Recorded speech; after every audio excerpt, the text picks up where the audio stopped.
But if your enemy is hungry, feed him. If he is thirsty, give him a drink. For in so doing, you will heap burning coals on his head. Romans 12:20. I find kind of interesting about this is Romans was written by Paul. Paul, who was Saul, was the biggest persecutor of Christians that ever walked this planet. And he wrote this. If your enemy is hungry, feed him. If he is thirsty, give him a drink. For in doing so, you will heap burning coals on his head.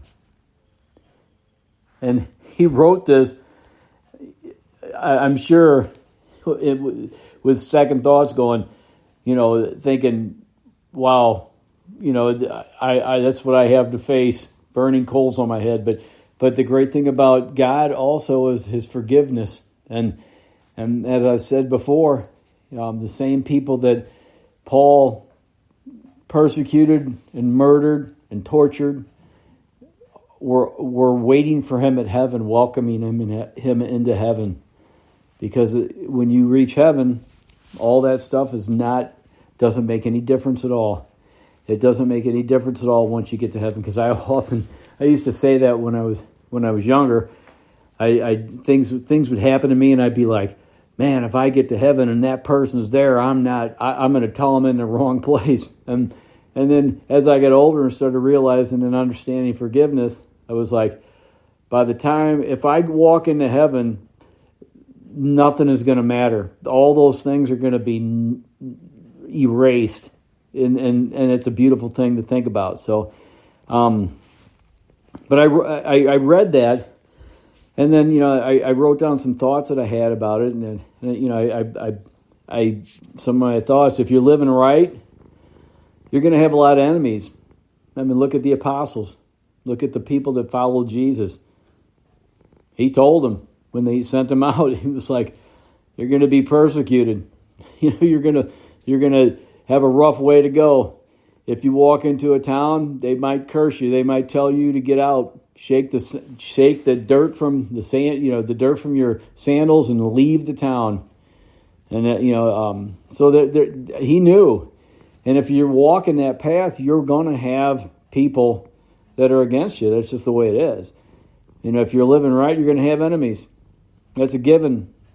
But nothing escapes God. Celebrate what your enemies throw at you. Your response to those things, do one of two things. They either curse you or bless you. You can either join in the senseless battle or rise above it. My generic response is always, I learned this from a friend years ago. When somebody has an opinion that's different than yours, they're entitled to that. So I pretty much just tell them that. It's your opinion, you're certainly entitled to that, and leave it at that. I mean, they are entitled to, just like you're entitled to your opinion. So you can, they have a right to voice their opinion, and whether you believe it to be right or not, they have a right just like you do. It's a great exit strategy. It works for me all the time. I just say that, and because most of the time when people, talk about when you lay an opinion out there and they have an answer for it, they're looking for a fight. They're looking for something, they're looking to ignite a fire and get an explosion out of you.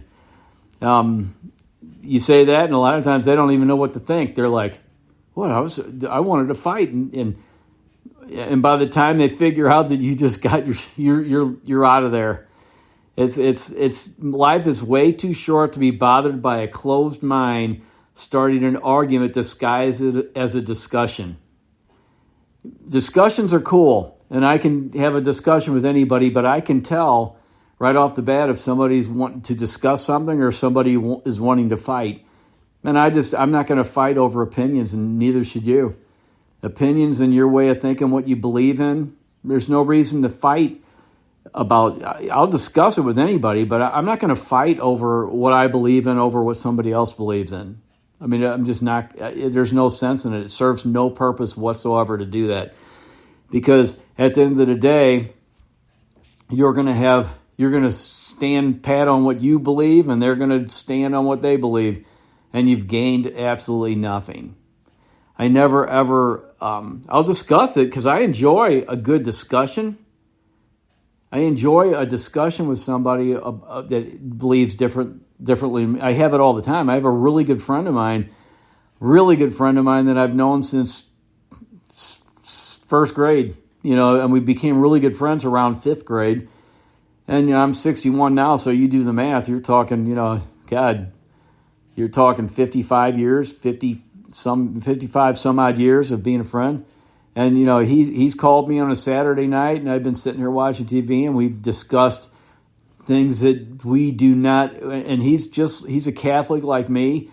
And, and I'm a strong Catholic. I that's the faith I stand by because of the Eucharist. The Eucharist is the most important thing. I've said that earlier, but I think every denomination has, if you put them all together, you'll come up with a really great religion because you're taking the best from everything and then blending it into one religion, and with Jesus being at the base and the Bible being the base of that. So, but we'd have discussions, and we agree on a lot of things. But we had a discussion on politics one time, and we just didn't agree on it.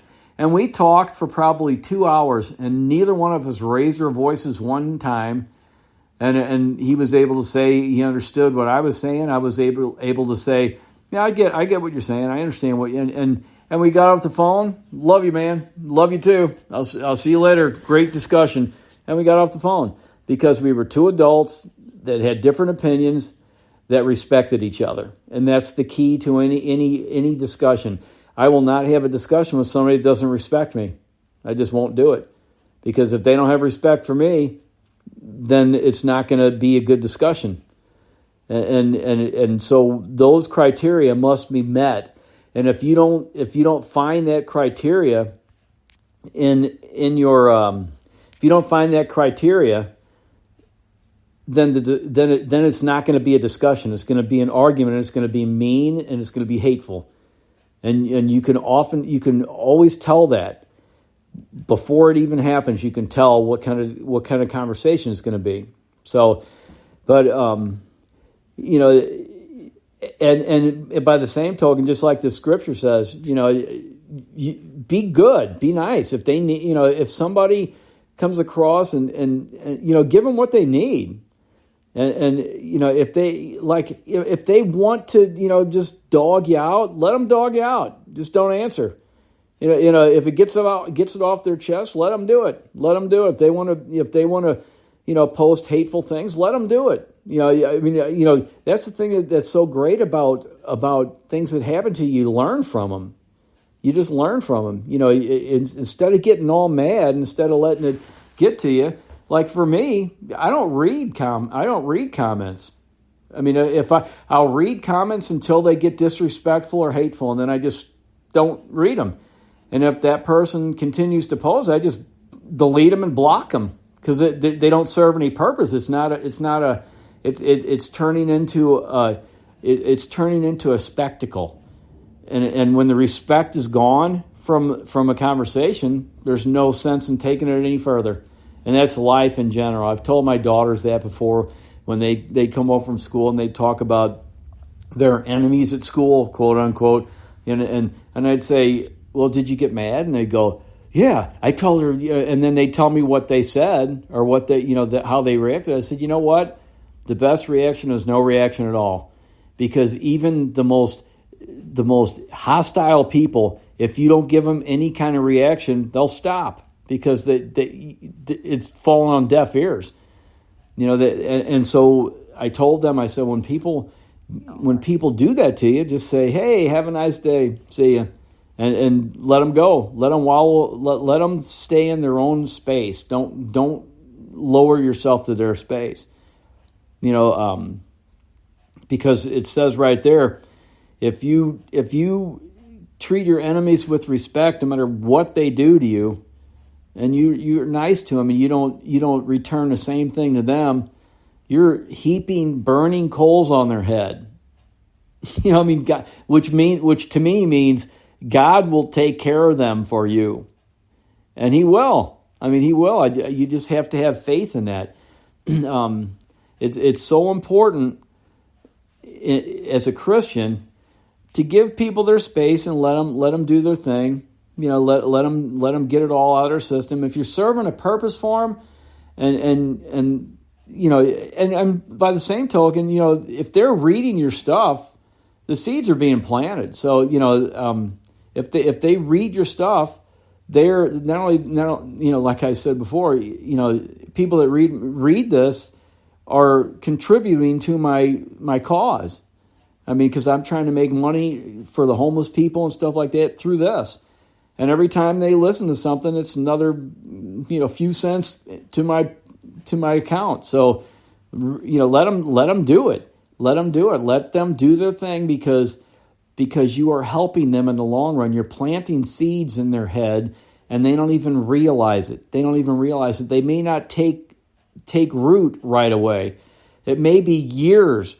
I had a friend of mine message me on Facebook and said, she had a brother that was like that for years was an alcoholic and did all kinds, was just not walking the path, and all of a sudden, now he's playing in a worship band and he hasn't drank in 15 years.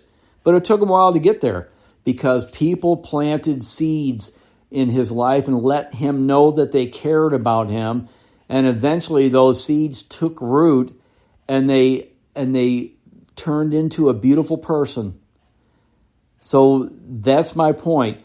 Keep planting the seeds, and the people the haters that I have, keep reading my stuff. Keep reading my stuff and keep letting God enter your life that way, because that's what's happening and you don't even realize it. So I appreciate everybody.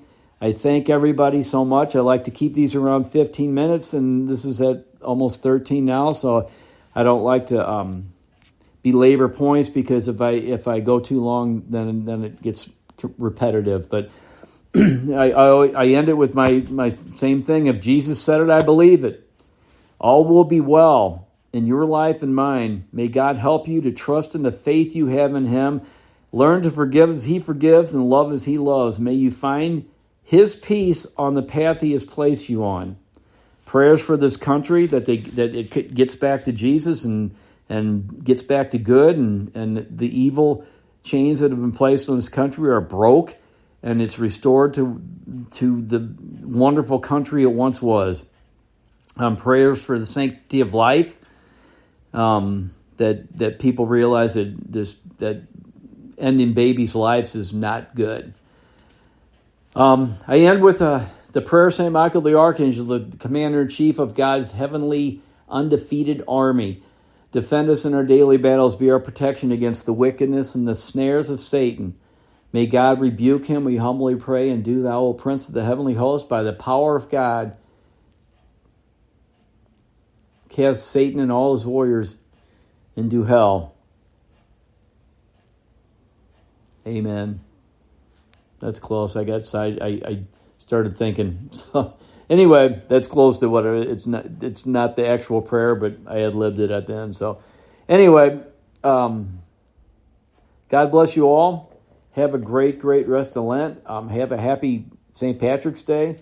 Side note, St. Patrick wasn't even Irish, just to let you know. So he's a walking endorsement that we're all Irish on St. Patrick's Day. So have a great, safe St. Patrick's Day and a nice rest of Lent. God bless you all.